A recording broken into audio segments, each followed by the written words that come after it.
Bismillah, Assalamualaikum warahmatullahi wabarakatuh. Selamat pagi semuanya, salam sejahtera bagi kita semua. Perkenalkan, nama saya Dr. Hendra Setiawan, SPD Jas MOr, salah satu dosen Departemen Pendidikan Jasmani Sekolah Dasar Fakultas Ilmu Keolahragaan dan Kesehatan Universitas Negeri Yogyakarta. Bidang keahlian saya adalah olahraga panahan, perencanaan pembelajaran penjas, evaluasi pembelajaran penjas, dan penulisan artikel ilmiah. Pada kesempatan kali ini, saya akan menjelaskan salah satu mata kuliah yang saya ampu, yaitu olahraga panahan. Mata kuliah panahan adalah mata kuliah olahraga pilihan dengan bobot 2 SKS dengan rincian 1 SKS teori dan 1 SKS praktek. Mata kuliah ini bertujuan untuk memberikan bekal pengetahuan dan keterampilan mengenai olahraga panahan yang meliputi sejarah panahan, manfaat olahraga panahan, standar keamanan atau safety memanah, jenis peralatan panahan dan fungsinya, latihan penguatan otot-otot yang terlibat dalam gerakan memanah, teknik dasar berdiri, teknik nooking, teknik grip, teknik setup, teknik drawing, teknik anchor, teknik holding, teknik aiming, teknik release, teknik follow through, teknik latihan konsistensi gerakan memanah, serta taktik dan strategi memanah untuk memperoleh nilai yang tinggi. Pada perkuliahan ini, untuk perkuliahan teori, di UNJ menerapkan sistem blended learning, di mana perkuliahan 50% dilakukan secara luring dan 50%-nya lagi dilakukan secara daring menggunakan platform Zoom ataupun platform lainnya. Selain itu, dalam mode perkuliahan daring ini, mahasiswa juga dapat menggunakan LMS Bismart UNJ untuk diskusi, untuk upload tugas, ataupun untuk mengerjakan tugas-tugas yang telah diberikan dosen. Teknik pembelajaran yang saya gunakan yaitu menggunakan teknik pembelajaran delivery, interaction, and assessment. Teknik pembelajaran delivery yaitu teknik pembelajaran yang memastikan bahwa informasi, konsep, keterampilan, dan pengetahuan yang telah saya ajarkan benar-benar dapat diterima oleh mahasiswa.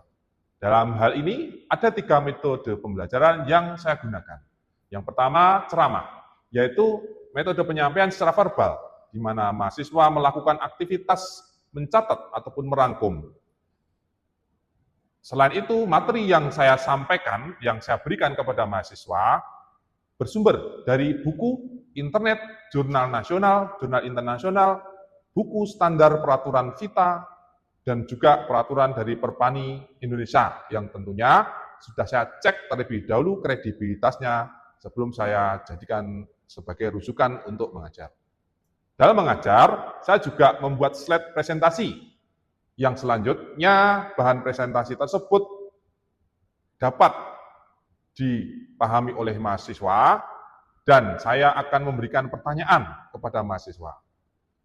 Yang kedua, diskusi. Pada metode diskusi yang saya berikan, yaitu yang saya ajarkan, yaitu saya akan memberikan topik terlebih dahulu kepada mahasiswa, di mana topik tersebut adalah salah satu topik yang masih relevan dengan materi yang sedang dipelajari. Biasanya topik tersebut akan saya berikan melalui web, LMS, atau WhatsApp group, sehingga hal tersebut akan memantik mahasiswa untuk siap mengikuti perkuliahan selanjutnya. Dengan metode diskusi ini, mahasiswa akan dapat berpikir kritis, serta dapat bertukar pikiran dalam memecahkan berbagai permasalahan yang sedang dipelajari. Selanjutnya yang ketiga, problem-based learning, yaitu model pembelajaran yang berpusat pada mahasiswa atau student center, di mana proses belajar dimulai dari masalah nyata yang harus dipecahkan oleh mahasiswa melalui tahapan berpikir kritis, diskusi, pencarian informasi, dan kolaborasi dalam kelompok terkait berbagai materi mata kuliah olahraga panahan, khususnya materi terkait safety memanah yang akan saya ajarkan berikut.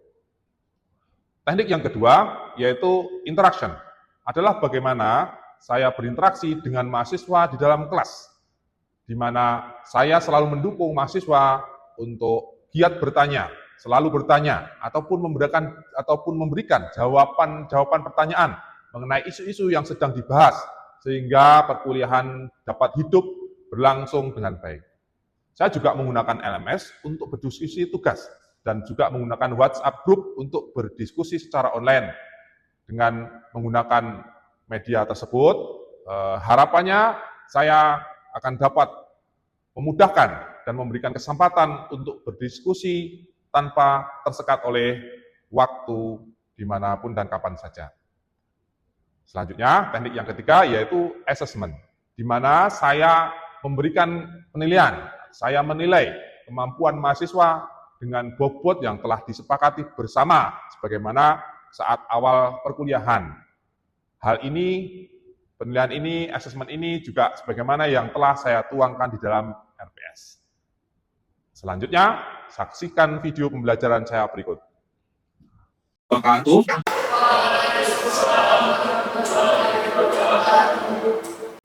Selamat pagi, teman-teman mahasiswa.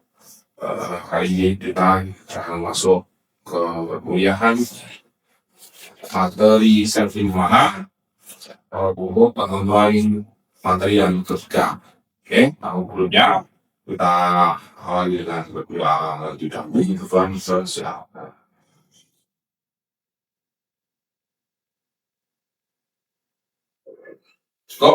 sebelum kita mulai, saya dulu ya.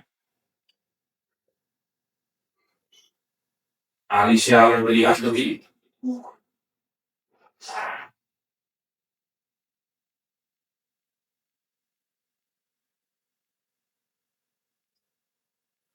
Prosilenan ini,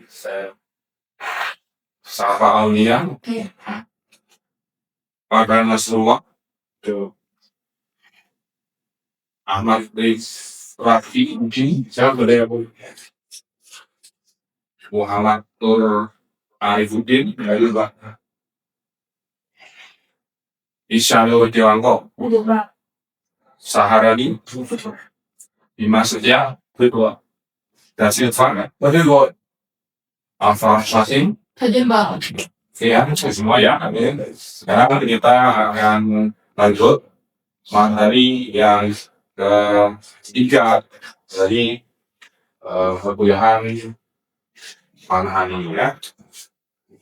Oke, sebelum kita masuk ke materi yang ketiga ini, sebenarnya saya akan sedikit meresum materi yang pertemuan kedua kemarin, jadi terkait manfaat keagamaan.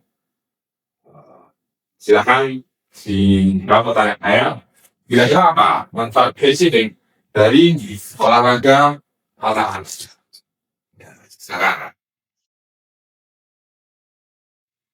Apa manfaat spesifiknya? Meningkatkan konsentrasi dan fokus. Meningkatkan konsentrasi dan fokus.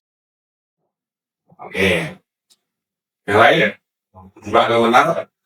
Berarti otot bagian atas dan menarik sehingga. Oke. Tapi yang lebih spesifik menarik, ya konsentrasi ya. Yang penting sebenarnya sudah ya. Masih tapi masih ingat dengan baik. Spesifiknya adalah olahraga itu melatih konsentrasi yang mana tidak dijumpai pada sebagai olahraga yang lain, sehingga sangat penting sekali manfaatnya sangat bagus sekali, khususnya bagi para mahasiswa yang butuh konsentrasi. Oke, yang lain ya. Nah, bisa dulu lah maksudnya. Ya.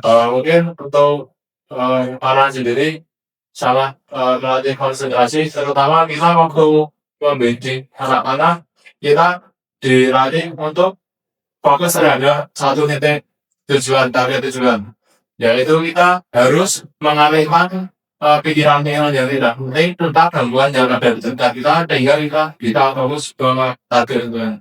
Oke, dari namanya cara pihak kali, jika itu akan membantu kita untuk memunculkan konsentrasi dan menghilangkan gangguan ketika belajar ya sebenarnya. Ketika tidak ada dengan proses kalian dari saat itu saya belajar di perguruan tinggi, atau mungkin ada yang para ini siswa sudah dia lari kemana, sudah berikan ilustrasi dia lebih kemana. Dia kita masih apa dia dulu spesifik ke dari lari kemana. Oke, saya lanjut ya. Kalau tadi teman-teman ya, ketika ini jadi tentang safety atau keamanan dalam olahraga kemana. Oke, tujuan dari pembelajaran ke safety mana ini ya tentunya kita memahami standar internasional keamanan olahraga. Kemudian mampu mengidentifikasi dan mengolah risiko di lapangan. Kemudian mengimplementasi budaya safety dalam setiap aktivitas mana. Karena kalau sudah dibudayakan aktivitas keamanan kemana itu budaya safety itu akan banyak dari balai. Next, kemudian konsep dasar dan safety mana ini banyak pengalaman melakukan ketentuan, kefokusan dan kepatuhan terhadap prosedur mana. Kemudian melindungi diri, pengalaman dan lingkungan atau penting demi mencegah cedera atau kecelakaan. Kemudian semua pihak, baik dari sisi pelatih, kemudian dari sisi atlet atau mahasiswa yang tidak ikut panah ini, kemudian orang sekitarnya, yang mungkin wasit, panitia, bahkan harus punya kesadaran tinggi untuk menjaga keamanan secara bersama, bukan hanya satu dua orang saja. Okay, next. Nah, praktek keselamatan yang ini yang harus kita praktekkan apa itu adalah dari periksa layanan busur, ya, periksa layanan busur, tali, panas sebelum digunakan untuk beraktivitas. Kemudian juga peralatan yang lain seperti pelindung tambahan, ya, atau keamanan seperti tubuh, anggota badan seperti angka, finger tank, chest guard. Kemudian busur yang sudah siap untuk digunakan pemanah, pastikan busur harus selalu diarahkan ke target atau seminimalnya ke arah bawah, ya, ke arah ke floor. Jangan sampai ya untuk pada posisi itu sudah langsung naik ke atas atau saling kanan kiri. Jadi akan membahayakan atau menakuti orang di sekitar. Ya, bisa sangat bahas. Yuk, kemudian pastikan di zona aman, ya, zona tembak itu aman. Baik dari ada orang manusia atau ada hewan ataupun benda lain dan bila terkena tembakan besar-besar. Kemudian pagar, jaring, pengaman, awal pada akhirnya ya dengan pagar seperti lama-lama yang standar bisa dikait di ruang para pemanah itu dia sudah diberi pembatas ya, di mana itu zona pemanah dan zona orang berlarang menggunakan aktivitas semua.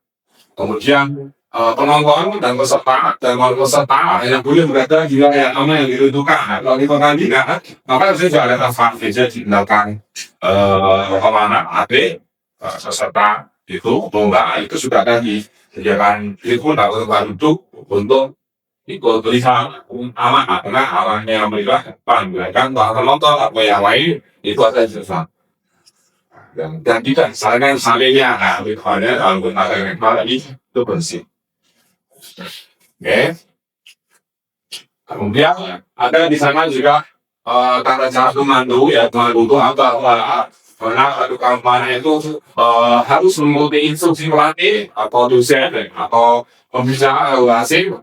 Baik secara lisan dengan suara itu bergantui, ya. Biasanya memang bergantui kalau pertandingan karena lebih keras. Lebih mudah langsung didengar oleh semua peserta.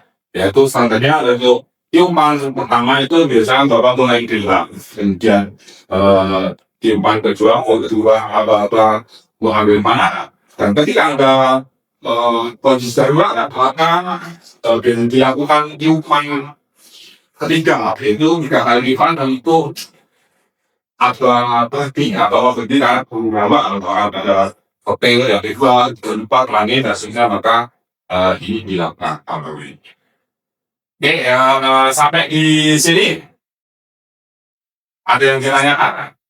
Bisa saya tanyakan sebelumnya jika belum paham. Oke. Dan di bagian mana yang belum paham silakan Banyak hal. Sekarang belum kita lanjut materi selanjutnya. Pak, sabar. Izin contohnya Ya. pertengahan sekarang ini 8/9. Nah, pertanyaannya itu kenapa kita tuh harus mematuhi kode Boolean 1, 2, dan 3? Dan kenapa wajib dipatuhi selama dia atau lomba saat lomba gitu? Terima kasih. Oke, masalahnya. Sekarang kemudian lain yang mau berkomentar. Oke. Yang dulu. Izin sudah untuk pertanyaan dari saya nih. Beliau bermata oleh Al-Zadin mengenai akhir masa tanam. Kenapa kita harus mematuhi kode tiruan darah kanan? Karena ketika kita melakukan aktivitas tangan, semua pemain atau atlet harus melakukan dengan serta. Karena kenapa?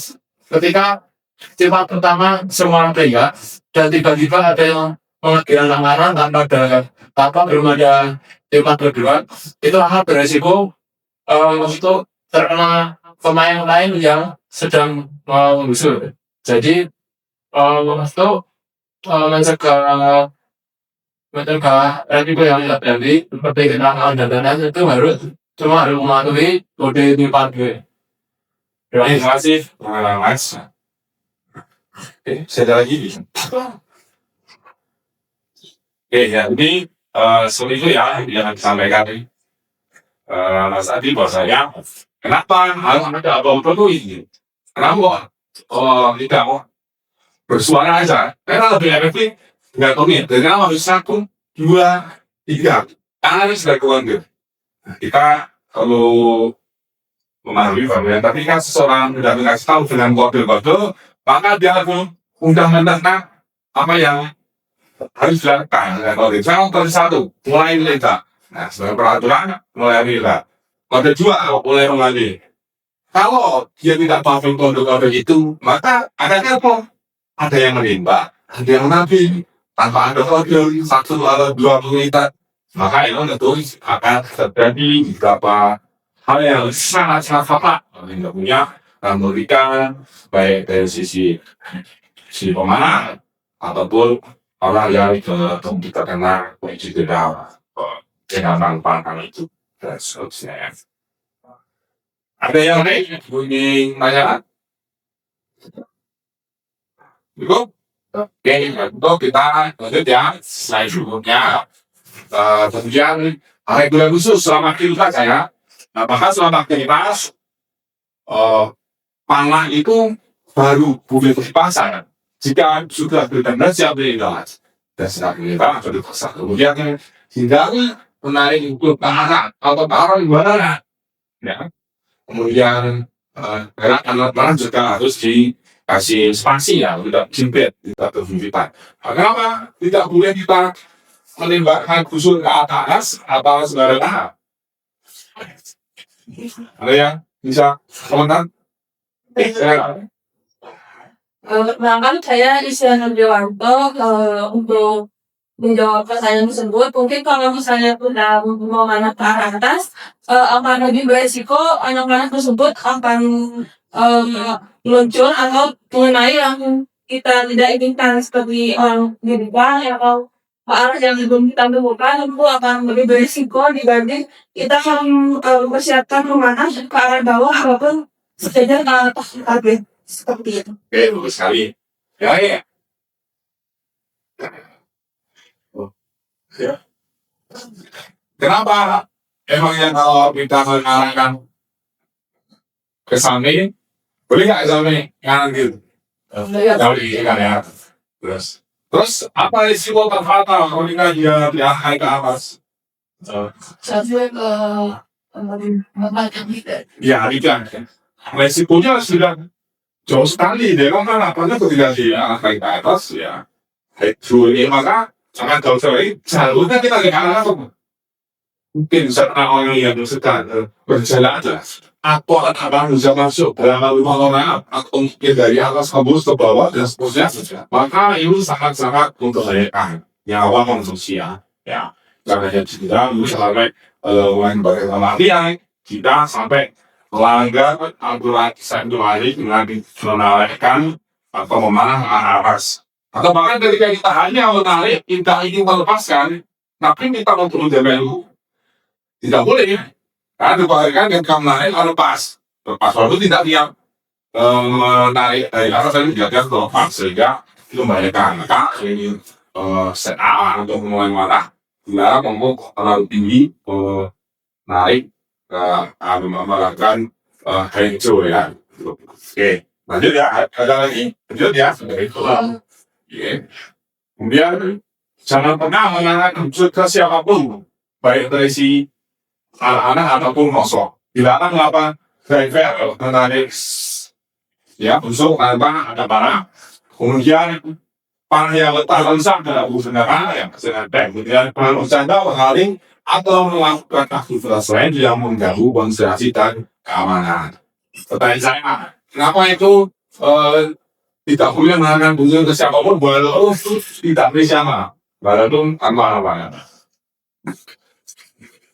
Oke, ya, silakan Mas. Saya buat lagi dari lahir makanan dan ya, kenapa kita tidak mengarahkan busur ke siapapun sebagai solusi untuk dikatakan kalau kita terisi apa terjadi resiko kerusakan atau mengenai orang lain dan yang lain. Dan tentu busur kosong itu akan beresiko untuk merusak anak sendiri. Karena waktu string ditarik akan menimbulkan dorongan ketika tidak ada mesinnya itu akan merusak apa itu sendiri, Pak. Oke, betul sekali. Yang lain? Oke, Mas. Perkenalkan, saya Manuel Kemudian Layo. Tadi bertanya tentang apa bahaya jika ada seseorang yang melakukan berbahaya atau menarik string busur tanpa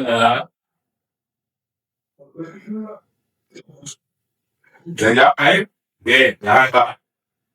Kalau saya kaget dengan ini belakang terus udah tidak. Karena driver sangat berbahaya.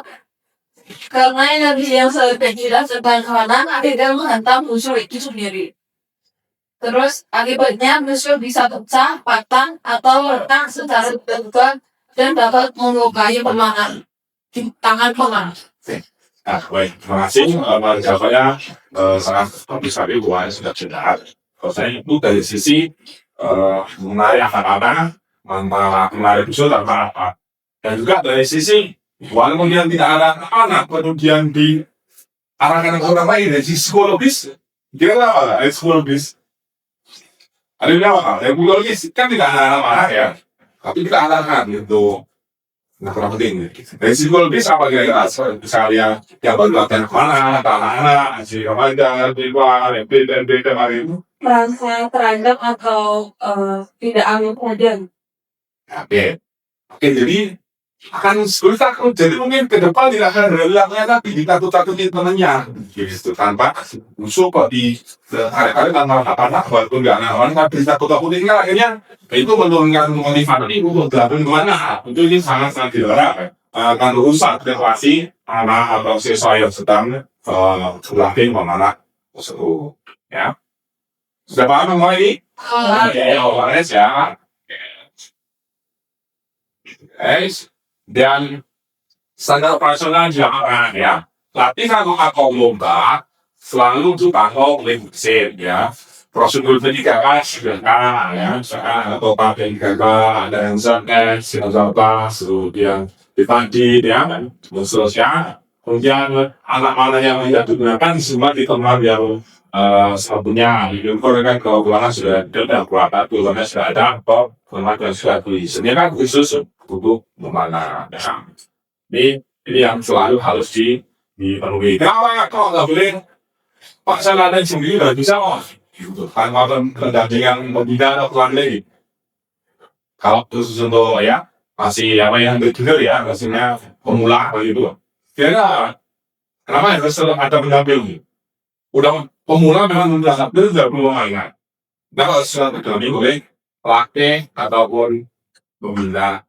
Karena kalau semifinal dokumennya dia nggak main, Pak. Jadi butuh pendampingan. Oke. Kan?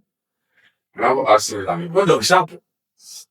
Aku belum profesional ya, sudah gitu. Ini dia menambahkan, Nah, karena kalau misalnya sendiri, kita bisa apa?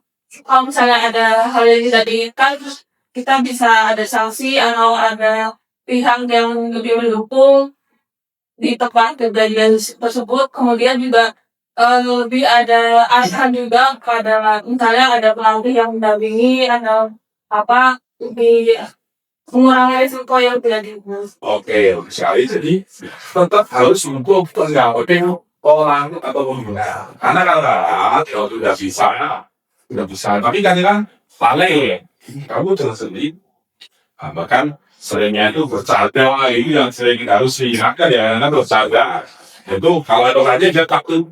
Jika kesulitan yang anak-anak yang masih siswa dasar, sekolah dasar, SMP, bunga, kemudian dasar itu kan yang kalau diingatkan, lalu dia saya itu salah, saya mau melakukan daripada bercanda dan sebagainya dengan menggunakan resiko fatal dalam rumah.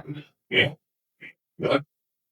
ya jika terjadi hujan lebat cuaca buruk, petir, maka harus didapat dihentikan atau evakuasi ya. Tindakan kita pindah ke tempat yang aman, saat evakuasi dan beritahu serta tentang prosedur darurat. Kadang-kadang mana kejadian itu bisa ada di pelatihan atau pertanian mana bu pasti tengah mana hujan lebat, kemudian angin kencang sekali. Wah, pohon-pohon nanti itu sudah maka momen seperti itu wasit pelatih pembina dan pelatih dan sadar ini harus segera diberikan khususnya dari si wasit pembina pelatih untuk menghentikan kegiatan itu kurang dari dua ajaran untuk melakukan evakuasi di tempat yang aman. Ya, oke. Kemudian gunakan otomobil ya untuk isu di lapangan selalu harus menggunakan mobil. Kemudian mensimulasikan inspeksi peralatan, ya, cek peralatan, ya. Kemudian harus didokumentasikan bagaimana yang aman mengambil amanah dan bergerak di area lapangan. Kemudian, ya, oke. Terakhir, dari semua tadi, silakan masih ada yang ditanyakan lagi? Cukup? Oke. Kalau cukup, sekarang tugasnya kalian buat rangkuman ya sebagai refleksi, buat rangkuman tentang analisis kejadian isi pepanan ya, buat apa tentang kejadian isi pepanan, ya analisis temukan masalahnya apa? Masalah misalkan juga ada apa? Pertandingan atau latihan kok terjadi sampai kakinya kena anak itu permasalahannya apa? Bukan. Akan masalahnya apa? Kemudian bahas upaya pencegahan apa yang harus dilakukan dan sisi perbaikan keamanan seperti apa juga kami harus segera tidak hanya dilakukan untuk menghindari permasalahan tersebut. Dan itu nanti terbiasa dan kumpulkan di SMA UNG ya, SMA ditunggu dalam 1 minggu sebelum pertemuan berikutnya setelah dikumpulkan buat rangkuman minimal dengan kita ya kita lengkap kemudian nanti dikumpulkan di Wisma sebagai di AMS. Oke, dan seperti itu untuk perkuliahan semua ketika ini pada kerja ini sebelumnya kita tutup dulu berkelahi dan berlangsung. Alhamdulillah, sampai ketemu insya Allah berubah. Assalamualaikum warahmatullahi wabarakatuh. Waalaikumsalam warahmatullahi wabarakatuh. Terima kasih.